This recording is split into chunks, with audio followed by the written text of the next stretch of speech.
Right, the best bit of the Mopar Euro Nats has got to be, for a lot of people, the burnout competition. This is, in terms, a real burnout competition. Absolutely massive horsepower. They don't have to be bolted or chained to anything. This is pure brute force ignorance.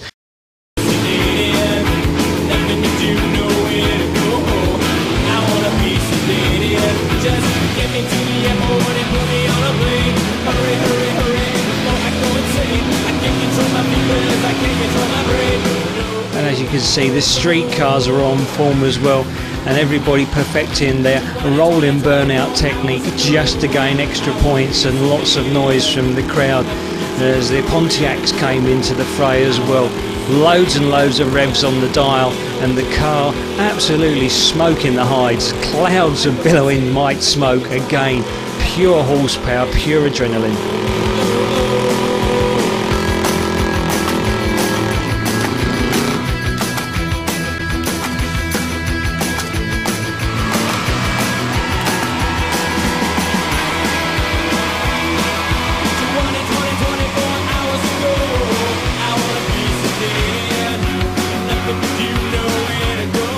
Yes, there is a car in there somewhere, and it appears just out the other side, much to the crowd's delight, who are having a superb time. Full grandstand, full barn behind. We all got a cracking view of this. It was marvellous.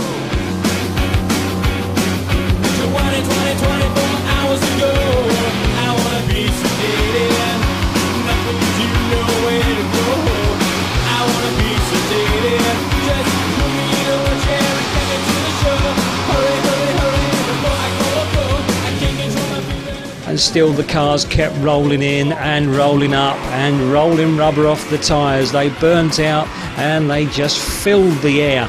Even the old fellas were getting into it. Billadou Senior bringing his superb Charger around, and he just about got carried away with this.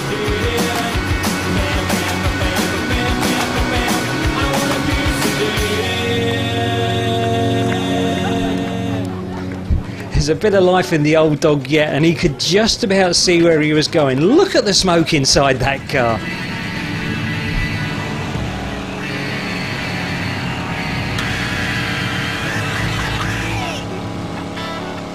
It was almost criminal. Some of these cars were so immaculate, you wanted to turn the guys away and say, look, go and park it up. It's far too nice to have rubber sprayed all over the back of it. Think of the damage you're going to do to the engine and the transmission. But it was only 30 seconds on the clock, but they made such an impression. That start line will never be the same again. This is the reigning champion, the Taz Racing car. Again, complete with its 350 cubic inch Chevrolet engine, and it was enveloped in a cloud of white smoke. And for the Ford fans, a 302 in a Ford Capri.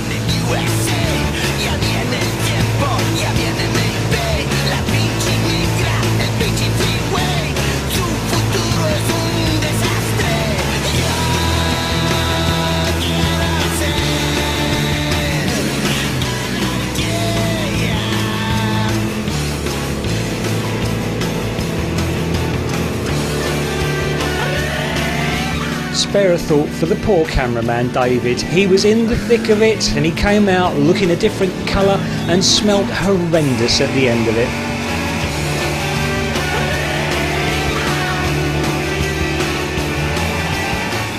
And just another point to remember, some of these guys have actually got to drive these cars back home again. Admittedly, they've changed some of the tyres for another set, specifically for the burnout competition. Some people just didn't get the hang of it. And then the underhand tactics of the high tension team with Mr. Phil Caswell.